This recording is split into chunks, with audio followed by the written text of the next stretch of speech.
Ninakaw mula sa nakaparadang sasakyan sa Valenzuela ang isang bag na naglalaman ng mahigit 70,000 piso. Pinaghanap na ng pulisya ang salarin at ang kasabwat niya.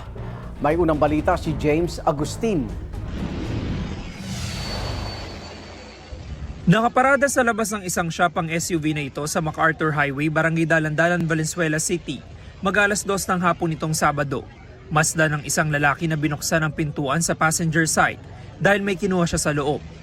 Ilang saglit pa dumating ang dalawang lalaki na nakasakay sa motorsiklo.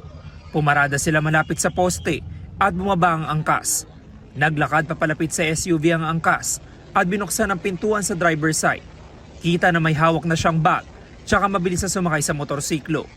Sa dashcam video ng SUV, kita ang paghinto ng dalawang riding in tandem. Ang angkas sumili pa sa bintana ng sasakyan bago mabilis na kinuha ang bag. Ayon sa may-ari ng sasakyan, may kukunin lang sana sila ng kanyang asawa sa shop noong mga oras na yon. Kasama raw nila ang unang lalaki na nagbukas ng pinto sa passenger side.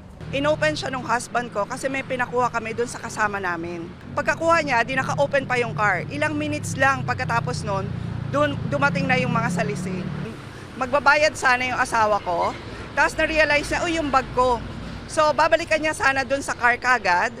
Pero nung pinuntahan niya, wala. Natangay ng mga sospek ang bag na naglalaman ng mahigit 70,000 pesos na cash, iba't ibang card at mga susi.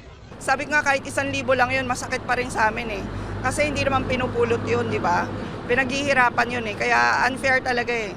Nai-report na ang insidente sa Valenzuela City Police Station na patuloy ang isinasagawang back and forward tracking sa mga kuha ng CCTV.